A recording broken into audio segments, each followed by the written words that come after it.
moi la justice. Nous vont commencer par là. Le premier problème, c'est au niveau de la justice. Il faut faire un travail de fond pour établir la justice dans ces pays. Sans la justice, on ne peut rien faire. Nous sommes dans un grand pays, chers frères et sœurs. 60% de notre population est jeune. Nous avons 60% de moins de 20 ans. Alors que la population européenne, c'est une population vieillissante. Le développement de l'Afrique, comme disait Jacques Attali, ne peut pas être possible sans le développement de l'Afrique, en fait de l'Afrique centrale et particulièrement du Congo. Le Congo, c'est le pays qui va permettre le développement de l'Afrique. Et l'Afrique est le dernier continent aujourd'hui d'investissement. Tous les peuples des nations viendront en Afrique. Alors Jacques Attali disait, le développement de l'Afrique du Nord et de l'Afrique du Sud doivent s'approcher au centre du Congo pour que l'Afrique puisse émerger. Et quelle est la vision que nous avons pour le Congo? C'était dans une grande réunion avec des Blancs. J'étais venu participer à cette conférence. C'était à Anvers. Et quand j'ai entendu un Blanc qui disait, le Congo a la capacité de nourrir toutes les nations de la terre pendant un siècle. Il a dit, le problème, ils n'ont pas de bons leaders. Car j'ai pleuré pour mon pays. Vous devez vous lever pour le pays. 62 ans après, on ne peut plus être un bébé. Nous avons 80% des terres arables où on peut s'aimer. On a presque la même étendue de terres arables avec la Chine. Or, la Chine nourrit plus de 1,5 milliard de personnes avec la même dimension de terres arabes. Sans compter les produits que la Chine vend dehors. Mais nous avons la même dimension de la terre. Qu'est-ce que nous faisons de cette terre? Qu'est-ce que nous faisons de notre agriculture? Il n'y a même pas une banque agricole. Une banque agricole où on peut donner l'argent aux gens, aux éleveurs ou aux gens qui font l'agriculture. Seigneur, qu'est-ce que nous pouvons faire pour ces pays? Seigneur, nous avons besoin de toi. Je peux m'en foutre parce que je ne manque pas le pain chez moi. Mais quand je sors au devant de chez moi, je vois la souffrance devant moi. Quand je viens à l'église, je vois la souffrance devant moi. Étant donné un homme de la justice, je ne peux pas supporter cela. Je dois dire quelque chose. Un homme de Dieu ne prêche pas seulement des versets bibliques. Il s'inquiète de la vie sociale des gens qui l'entourent. Comment un pays qui a un budget où les gens font 16 mois sans être payés? C'est pour cela dans cette église, toutes les personnes qui sont payées, en aucun jour, on a raté les salaires. En aucun jour, même pendant le confinement. L'église ne générait pas l'argent, mais les gens étaient payés. En aucun jour, nous avons expliqué aux gens, vous serez payés le mois prochain. Ce n'est pas des gros salaires, mais parce que les gens sont là, ils travaillent, ils ont besoin de leur rémunération. Si une église qui n'a pas de budget, qui dépend des cotisations, peuvent penser à ces choses, comment un pays qui a un budget où les gens font 16 mois sans être payés? Comment vous comprenez ces choses? Frères et sœurs, je pense que le temps est arrivé. Nous devons nous lever, propulser notre pays. Nous avons besoin de cela. Et l'État crée des banques agricoles, des banques d'habitat pour faciliter les crédits. Un pays qui a tout. Nous avons tous les métaux précieux. Nous avons les diamants, le cuivre, du zinc.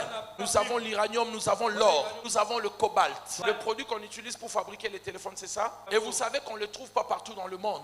Quelques pays seulement. Mais ici, chez nous, et il y en a plein. Et les gens qui vont chercher ces cobalts, des fois on les paye $3, $4. Pendant que les Chinois vont vendre ça à de millions et de millions. Frères et sœurs, sur quelle terre nous sommes assis? Nous sommes sur quelle terre? Est-ce que ça ne vous dit rien? Ça ne vous donne pas envie de faire de la politique? Pas avec l'intention d'aller voler ou d'être un jouisseur, passer le temps dans les hôtels, d'être au travail. Je disais à Papa Pati, regardez la plupart des dirigeants, ils partent au travail à quelle heure? 10h40, ils quittent leur maison. Ponlilon, dégagez la route, dégagez. Le travail commence à 7h, mais ils quittent la maison à 10h30. Puis là, ils commencent à nous déranger sur la route. Ponlilon, dégagez la route.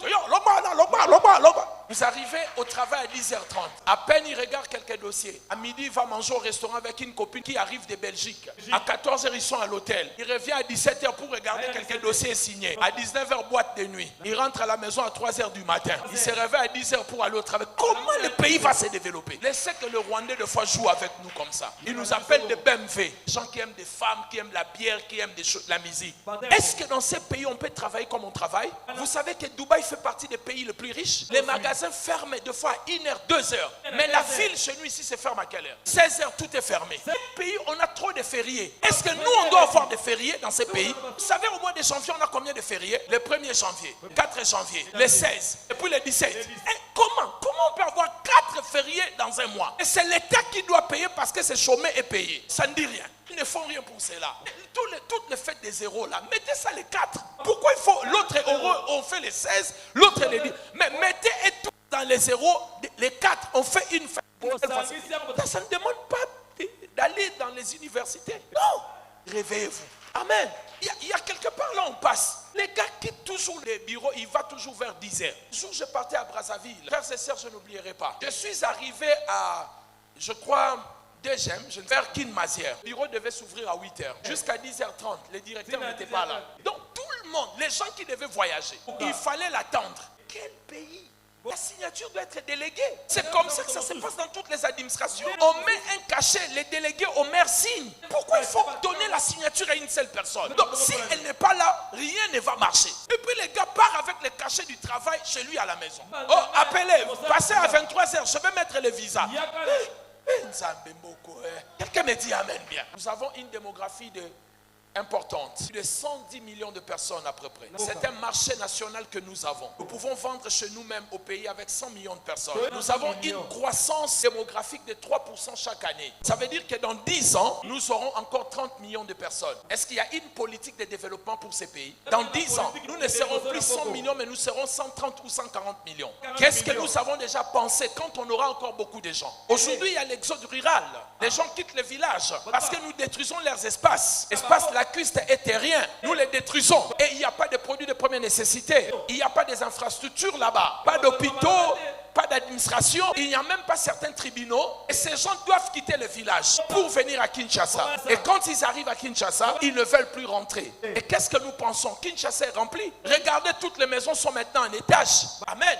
On ne pourra plus respirer. Et qu'est-ce qu'on pense pour construire d'autres villes? Regardez les bouchons qu'il y a aujourd'hui au Congo. Est-ce que les gens pensent à un autre moyen de transport? Même au niveau de fleuves, les gens quittent Maluku jusqu'au centre-ville à travers des canaux rapides. Est-ce que les gens y pensent? On ne sait pas anticiper. On attend que le problème nous arrive et commencer à réfléchir.